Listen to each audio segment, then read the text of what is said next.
वारकऱ्यांसाठी नेहमी एक पाऊल पुढे असणारे श्रीमंत वारकरी न्यूज। दादा, तुम्ही पण या बैठकीला होतात, नेमका काय निर्णय झाला बैठकीत? जय जिजाऊ जय शिवराय। सन्माननीय मनोजदादा जरांगे पाटलाच्या लढ्यामध्ये या तालुक्यातील तमाम मराठा, आम्हीच नाहीत, गोरगरीब मजूर सर्व समाज ह्या नारायणगडावर आलता। आम्ही एकटे टुकटे कोणी नाही, सर्व समाज आहे आणि स्पष्ट आम्ही मनोजदादा सोबत आहोत। आणि मनोजदादाचा जो लोकसभेला आदेश होता सुपडा साहेबचा, तोच आदेश विधानसभेला आहे आणि त्या आदेशाप्रमाणे या तमाम मराठ्याला या तालुक्यातल्या सगळ्याला कळालेला आहे। म्हणून आम्ही काही असे विशेष नाहीत, पण कुणीतरी एक भूमिका घेऊन मांडायला पाहिजे या भावनेनं आम्ही दादासोबत आहोत आणि सुपडा साहेब निश्चित दादाचा जसा आदेश आहे त्याप्रमाणे आम्ही करू। सकल मराठा समाजाच्या वतीने या ठिकाणी बैठक संपन्न झाली, नेमकं त्या बैठकीमध्ये काय निर्णय झाला काय सांगाल? सर्वांना जय शिवराय।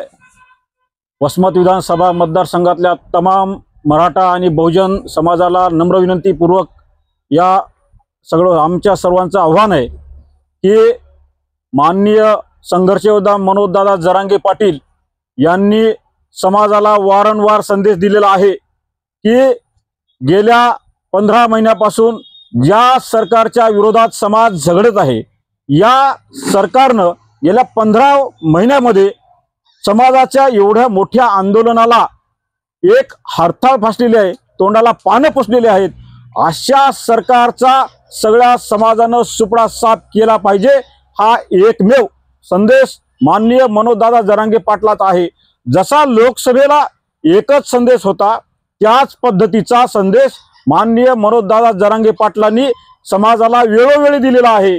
आज सुद्धा काल येवल्यामध्ये फिरत असताना सुद्धा माननीय जरांगे पाटलांनी एकच संदेश दिलाय की येणाऱ्या काळामध्ये ज्यांनी तुम्हाला आम्हाला ज्या सरकारनं गेल्या 13-14 महिन्यामध्ये त्रास दिलाय, त्या सरकारला कुठल्याही परिस्थितीमध्ये मोठ्या प्रमाणावर सुपडा साफ केल्याशिवाय राहू नये, ही सगळ्या समाजाला संदेश आहे। त्याच पद्धतीचा वसमत विधानसभेमध्ये सुद्धा दुसरा कुठलाही संदेश नाही। त्यामुळं कुणी एखादा जर स्वयंसेवक किंवा एखादा मराठा सेवक जर वेगळी भूमिका मांडत असेल तर त्या भूमिकेवर कुण्याही समाज बांधवांनी विश्वास ठेवू नये, ते त्याचा वैयक्तिक निर्णय असेल असं समजून मनोजदादा जरांगे पाटलाचा केवळ आणि केवळ एकच संदेश आहे, तो म्हणजे लोकसभेप्रमाणे सुपडा साफ।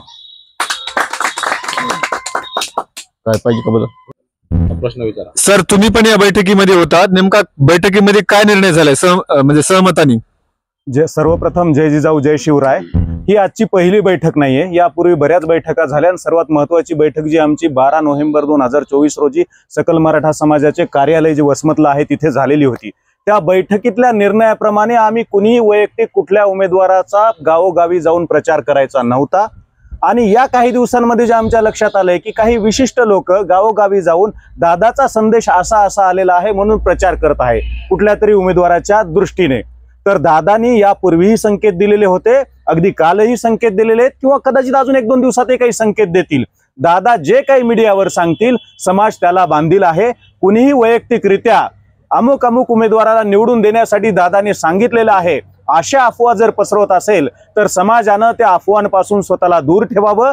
दादाचे जे काही संकेत आहेत, समाज एवढा हुशार आहे की त्यांना ते संकेत अतिशय स्पष्टपणे कळत असतात, तेव्हा ते संकेत तोडून मोडून वेगवेगळं काही करून कुणीही समाजासमोर मांडू नये। आणि ज्या कुणाला प्रचार करायचा कुणा उमेदवाराचा त्याने वैयक्तिकरित्या लोकशाहीमध्ये तो प्रचार करावा। परंतु फक्त विनंती एक आहे की मनोजदादा जरांगे पाटील आणि सकल मराठा समाज याचं नाव कुणीही वापरू नये। ते आम्ही यापूर्वी वापरलं नव्हतं, म्हणजे यांना वापरू दिलं नाही, परंतु आता जर कुणी वापरत आहे आणि त्यामधून काही अप्रिय घटना घडत आहेत गावोगावी, कारण 2 ग्रुप असतात, एखादा ग्रुप खुश होतो आणि एखादा ग्रुप नाराज होतो, तर अशा घटना घडू नये म्हणून मराठा सेवकांनी त्याचं पथ्य थोडं पाळलं पाहिजे। तर आम्ही 20-19 उमेदवार आणि बऱ्याच जणांनी ते पाळलंय, परंतु थोड्याफार जणांनी जर पाळलं नसेल तर त्यांनाही नम्र विनंती आहे की आपण वैयक्तिक जर प्रचार करत असाल तर खुशाल त्या कुठल्या पक्षाचे झेंडे रुमाल वगैरे घेऊन करावा, परंतु दादाचं नाव आणि सकल मराठा समाज हे वापरू नये। एवढीच या आमच्या सर्व बैठकीमधला सार जो होता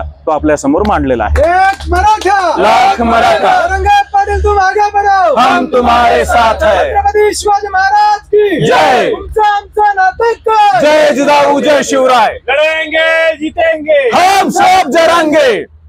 सर्वांना जय शिवराय।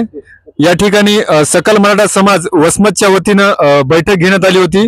दादा, या ठिकाणी बैठक घेतली, नेमका बैठकीत काय निर्णय ठरला आपला? जय जिजाऊ जय शिवराय। अखंड मराठा समाज वसमतकडून सर्व मराठा समाज बांधवांना नम्र निवेदन आहे, येत्या विधानसभा निवडणुकीच्या संदर्भात मनोजदादा जरांगे पाटलांनी वारंवार निर्देश दिलेले आहेत, आदेश दिलेले आहेत, संकेत दिलेले आहेत की जसं लोकसभेला आपण संकेत पालन केलेले आहेत, आदेश पालन केलेले आहेत, सुपडा साहेबचा आदेश पालन केलेला आहे, तसंच या विधानसभेला सुद्धा तशाच प्रकारचा आदेश आपण पालन करायचा आहे। काही लोक संभ्रम निर्माण करत आहेत, तो संभ्रम पुन्हा पुन्हा निर्माण करण्यात येऊ नये किंवा छोट्या छोट्या क्लिप दाखवण्यात येऊ नयेत। त्यांचा जो आदेश आहे स्पष्ट आहे। 12 नोव्हेंबरला कार्यालयामध्ये जे काय ठरलं होतं, 200 मराठा बांधव होते, तिथं असं ठरलं की कोणीही तशा प्रकारचा प्रचार करायचा नाही पक्षाचा वगैरे, कारण मराठा समाज एकत्रितरित्या मराठा समाजाला आरक्षण ओबीसी मधून देईल, 50% आत त्यांच्याच पाठीमागे राहणार आहे। ही जी संभ्रम अवस्था काही लोकांच्या मनामध्ये होती त्या ठिकाणी दूर केलेली आहे आणि स्पष्टपणे सांगितलेलं आहे की सर्व समाज मनोजदादा जरांगेच्या पाठीमागे आहे, त्यांचा आदेश पालन करणार आहे। तरी काही समाजकंटक काय करत आहेत, संभ्रम अवस्था निर्माण करत आहेत, त्याला समाज बांधील नाही किंवा आम्ही बांधील नाहीत, त्यांचं ते पाहून घेतील। आणि सांगायचं तात्पर्य येथून पुढे समाज बांधव सुपडा साहेब या मनोजदादा जरांगेच्या आदेशांना बांधील राहतील। काय सर्व मराठा बांधवांना जय शिवराय। या ठिकाणी आज सकल मराठा म्हणजेच अखंड मराठा वसमतची बैठक झाली। यामध्ये सर्वांनी आपापली मतं मांडले आणि सर्वानुमते एक ठरवण्यात आलं की जरांगे पाटलांनी या सरकारकडून आरक्षणाची मागणी ठेवली होती, परंतु ती पूर्ण झाली नाही। यांच्याकडली आपली आशा संपलेली आहे। जर आपल्याला आरक्षणच पाहिजे असेल तर हे सरकार सत्तेवर राहता कामा नये। त्या सरकारला जर आपल्याला पाडायचं असेल तर काय करायचंय, सुपडा साफ। आणि कोणाचा करायचा हे सगळ्याला माहित आहे, सांगायची काय गरज नाही। दुसरी बाजू काय नाही, पहिलीच बाजू सुपडा साफ म्हणजे सुपडा साफ।